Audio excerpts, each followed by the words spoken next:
नमस्कार, मैं हूँ जेडी मजीठिया और आप देख रहे हैं नवभारत टाइम्स ऑनलाइन।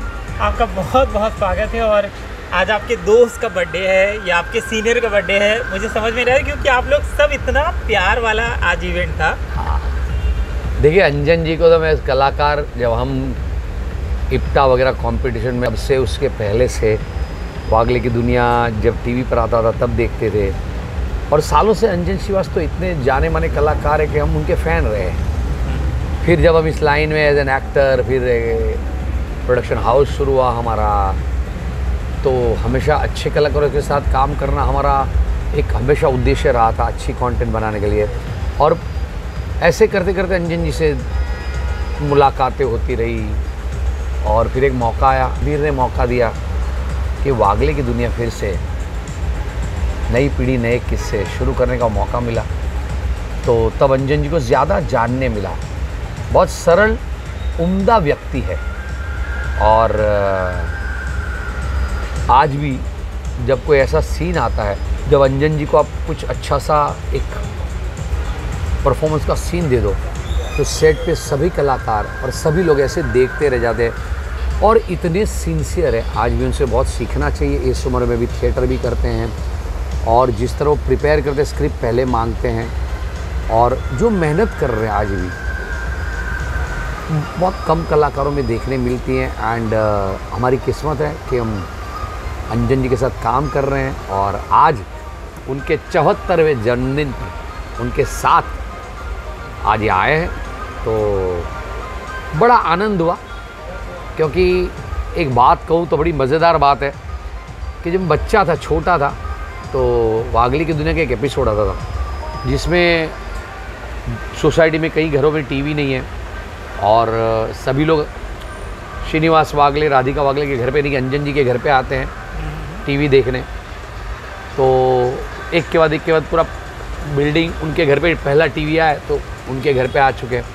बस हमारा भी कुछ ऐसा ही माहौल था कि हम वागले की दुनिया किसी और के घर पे देखते थे टीवी पर। हमारे घर में टीवी नहीं था।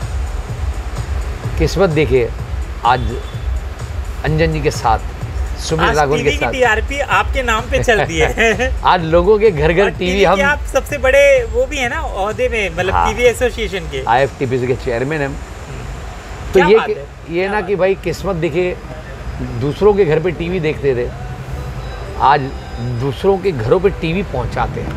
ये सद्भाग्य, कोई हमारी बड़ी कहने की बात ही नहीं, पर ऐसे जर्नी में अंजन जी जैसे व्यक्ति का ये शो खास ये एग्जाम्पल बनता है। क्योंकि वागले की दुनिया किसी के घर पे देखते थे, आज वागले की दुनिया लोगों के घर पे पहुंचाते। तो ये अंजन जी ने, कुंदन शाह जी ने, RK लक्ष्मण जी ने, रवि ओझा जी ने शुरू किया था। तो all thanks to them that I can along with Atish Kapadia and मेरी पूरी टीम, सुमित राघवन परिवार and entire Wagle family and सबके साथ मिलके, राधिका जी खास तो, भारती आसेकर, ये सब के साथ दूसरे कलाकार जो नए हैं, चिन्मय सालवी है, अथर्व है जो शिहान कपाई, कितने और दीपक, अमित, मानसी, भक्ति, कितने कलाकार बड़े बड़े हमारे साथ हैं। ये सब के साथ हम इसको पहुंचा रहे लोगों तक। तो हमारी किस्मत है, सद ऊपर वाले की कृपा है। और आज की पार्टी बिल्कुल ऐसी नहीं लग रही थी कि बॉलीवुड की पार्टी है, ऐसा लग रहा था घर की पार्टी है। बड़ा प्यार था। हम लोग मतलब जब एंट्री करते हैं ना, वहीं से समझ में आ जाता है कि आज रिपोर्टिंग नहीं करनी है। हाँ, आज प्यार करना है। अरे वो अंजन जी का स्वभाव ऐसा है। अंजन जी, उनका पूरा परिवार, जिस तरह आपको ऐसा ही लगता है आप सच में जैसे आपने कहा घर की पार्टी में आए। मैं तो मेरे दूसरे शो पुष्पा इम्पॉसिबल का शूट चल रहा है, नाइट शिफ्ट थी 7 बजे की, फिर भी वो छोड़ के भी आ गया। बोला कि भाई नहीं आप लोग करो, अंजन जी का बर्थडे मिस नहीं कर सकता मैं। आप उसमें फीचर हैं आप उस पुष्पा में? नहीं, मैं फीचर उसमें रोल नहीं कर, रोल तो कहाँ, ये लुक के साथ कहीं रोल कर ही नहीं रहा हूँ। पर वो मैं क्रिएटिवली उसका, I am the series director कहो, प्रोड्यूसर, शो रनर, तो बहुत ध्यान देना पड़ता है। पूरा शो बना रहा हूँ, मेरी टीम है उसमें भी पूरी बड़ी सक्षम टीम है, पर because I am leading from the front right now, वो शो तो वहाँ रहना पड़ता है। ऐसा लगता है किसी जवान लड़के को सफ़ेद दाढ़ी लगा दी है, ऐसा सब लोग बोलते हैं कि मैं पहली बार बोल रहा हूँ। नहीं, काफ़ी कॉम्प्लीमेंट्स मिल रही है। और ये जो लुक बना है, गलती से हो गया है क्या? गलती है आपकी कुछ?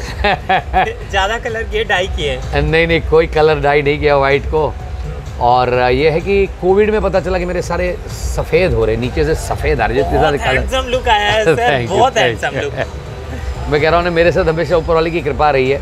और एक है कि मैं में से बहुत पॉजिटिव इंसान हूँ और मानता हूँ कि आप जितना पॉजिटिव सोचते हो और रहते हो, अंदर से सबके लिए अच्छा सोचो, खुश रहो ना, वो चेहरे पे झलकेगा ही झलकेगा। लोग पहचान जाते हैं आपको? नहीं, खिचड़ी के हिमांशु की तरह बहुत पहचाना लोगों के लिए डिफ़िकल्ट है। और उसमें तो आज ये नवंबर, आज पहला एक चश्मा, पहली बार एक चश्मा पहना है, तो अब तो और डिफ़िकल्ट हो जाएगा लोगों के लिए पहचानना।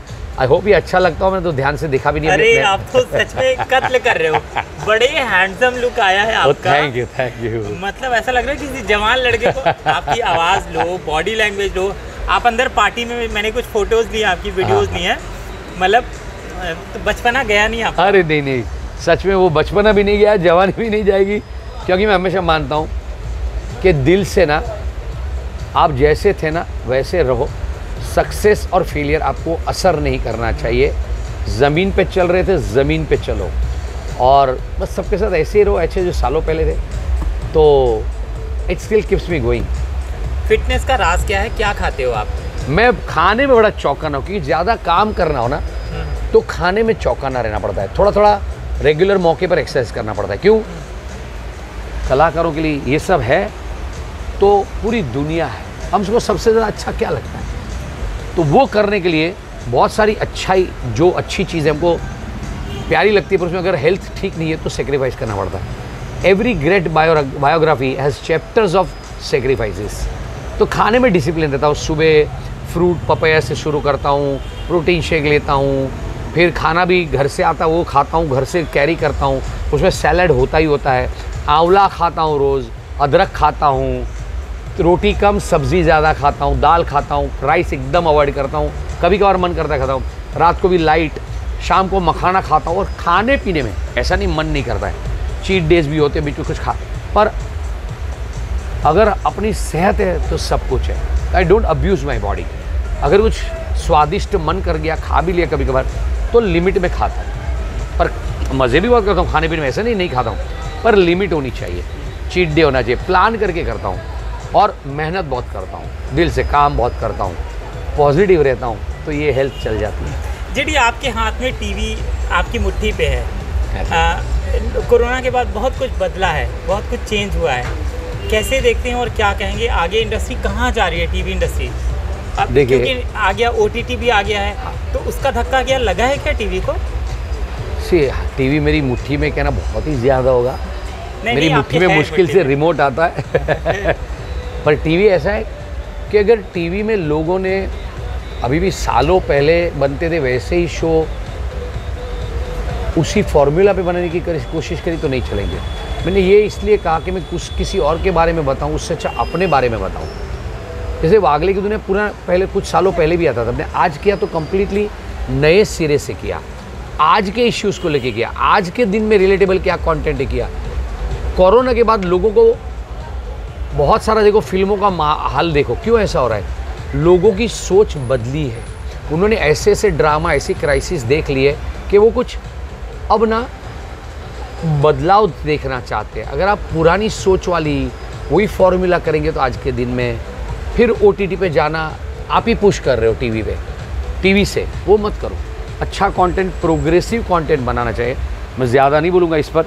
मेरा नया शो आ रहा है पुष्पा इम्पॉसिबल, वो देखिए कितना। पुष्पा के बारे में बताइए, पुष्पा है क्या? पुष्पा झुकेगा नहीं वहाँ से शुरू हुआ है क्या? अरे नहीं, पुष्पा नाम आपने ऐसा रखा झुकेगा है? नहीं, ऐसा नहीं है। क्या था, ये हमारा शो का टाइटल पहले ही तय हो चुका था। जब पुष्पा है ना, उसके पहले काम चल रहा था। पुष्पा वो एक, उसकी 3 बहनें और है, उनके पिताजी ने सभी बहनों का नाम एक फूल से रखा था, पुष्पा, कुसुम वगैरह, तो इसका नाम ने पुष्पा रखा था, मेरी लीड वाली का नाम। तो हम पुष्पा के आसपास टाइटल ढूंढ रहे थे, इसमें पुष्पा आ गई, पुष्पराज, झुकेगा नहीं। तो हमने बोला वो छोड़ो, हमने पुष्पा को इम्पॉसिबल कर दिया। सिंपल सी बात, तो वही है, मतलब वही है, पर उसका मतलब बड़ा अच्छा है। ये पुष्पा बहुत पॉजिटिव, जैसे मैंने कहा ना, पॉजिटिव वाइब वाली कंटेंट का ज़माना है। तो ये पुष्पा का क्या है ना, इम्पॉसिबल को आई एम पॉसिबल करके देखती है। तो पुष्पा इम्पॉसिबल जो है वो एक ऐसी प्रोग्रेसिव सोच है कि एक माँ को इतना हम क्यों लाद देते हैं जिम्मेदारियों से, कि माँ बहुत परफेक्ट ही होनी चाहिए। माँ ज़रूरी माँ परफेक्ट होती है, माँ के स्वभाव में कमी हो सकती है, माँ के प्यार में नहीं होती है। तो माँ को उस पर छोड़ देना चाहिए। फिर हमको माँ को बोलते हैं, माँ सब कुछ करती है, फिर भी हम माँ को क्या बोलते हैं, अरे माँ तू रहने दे, तेरे को पता नहीं चलेगा, तेरे को नहीं समझेगा, कितनी आसानी से बोल देते हैं। तब वो माँ के स्वमान को ठेस लगती है। तब वो एक तय करती है कि वो बोलती है पुष्पा कि मेरे बच्चों से 100 ग्राम मुझे कुछ ज़्यादा प्यारा है तो है मेरा स्वमान, जो मानिएगा हर औरत को होता है, पर हमने ही हमारे घर की औरतों के स्वमान को थोड़ा सा दबा दिया है। वो उसको ऊपर उठा के उस स्वमान को और दुनिया को एक नई चीज़ सिखाएगी। कोई प्रीची नहीं है, सिखाने के लिए नहीं आ रहा है। कैसे हमारी सबकी ज़िंदगी में एक उम्मीद आएगी, हमारे घर की औरतों, हमारे आसपास की माएँ और बहुत कुछ हमारी ज़िंदगी में कितना बदलाव लाएगा। ये आज का शो है, ये कल का शो है, आप ज़रूर देखिएगा। कितना फ़ायदा मिल रहा है साउथ की पुष्पा का, क्योंकि आपके शो का नाम पुष्पा है। साउथ की फिल्म के टाइटल का देखो कोई बहुत ज़्यादा फ़ायदा इसलिए नहीं मिल सकता है क्योंकि वो ना मेल पुष्पा, उल्टा चैलेंजेस बढ़ जाती है कि जब आप हिट नाम से एसोसिएट करते हो, वो तो पूरी एक्शन वगैरह वगैरह ओरिएंटेड फिल्म थी। ये एक औरत की मदर की जर्नी है। हाँ, लोग अगर वो भी देख के आ जाए तो अच्छी कंटेंट देखने आ जाएंगे, बस बाकी कोई मदद तो नहीं मिलती। चैलेंजेस बढ़ रही है, वो पुष्पा की तरह परफॉर्म करना पड़ेगा। जेडी, आपकी लाइफ भी जहाँ आप टीवी देखने जाते थे भीड़ में, और अब आप टीवी के सबसे बड़े प्रोड्यूसर हैं, आप बायोपिक बनना चाहिए, कभी सोचते हैं? मेरे पे बायोपिक बनना चाहिए ऐसा मैंने कभी सोचा नहीं, पर मेरी लाइफ इंटरेस्टिंग बहुत है, बहुत इंटरेस्टिंग है। मेरे बचपन से अभी तो कुछ लोगों को कहानियाँ नहीं मालूम है। अगर मैं मेरी कहानियाँ बोलना शुरू करूँगा तो आई एम बीइंग ब्लेस्ड कि मेरी ज़िंदगी में कहानियाँ बहुत है। एक पब्लिकेशन ने मुझे ऑफ़र करा है, पर मैं अभी मुझे लगता है कि बायोग्राफी के लिए नहीं, उनको एक किताब छापनी मेरे बायोग्राफी पर मुझे ऐसा लगता है अभी मैं अभी बहुत कुछ करना बाकी है बायोग्राफी के लिए। थोड़ा और हो जाए फिर देखते हैं। खुद के लिए लिखना चाहता हूँ, बाकी किसी के लिए नहीं। आप खुद अपनी आत्मकथा लिखेंगे? अभी तो नहीं कह सकता हूँ क्योंकि पहले और कुछ बहुत कुछ बाकी है। मैं कह रहा हूँ ना, बहुत कुछ करना बाकी है। अगर ऐसा कुछ होए तो आत्मकथा लिखेंगे, बाकी कथा अपने अपने खुश है। जेडी, अगर आपकी बायोपिक बनती है तो इस समय कौन सा एक्टर है जो जेडी बन सकता है? अरे नहीं, जवाब तो अरे नहीं, मेरी बायोपिक बहुत बड़ी बात है, अभी मैं नहीं कह सकता बायोपिक।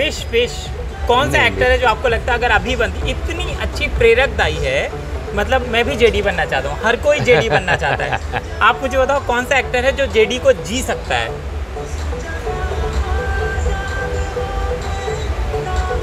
अरे नहीं, बहुत ज़्यादा हो जाएगा मेरी बायोग्राफी में ऐसा। वो बोल रहा है, जेडी नहीं बोल रहा है। नहीं, ऐसा नहीं है।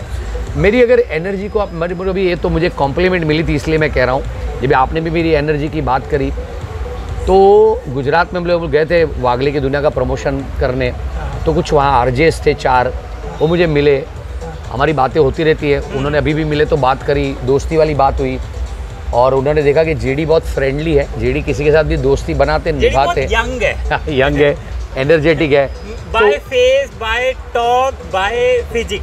अरे भाई, तो उन्होंने मुझे एक बात कही कि जेडी आपकी एनर्जी रणवीर सिंह से मैच करती है।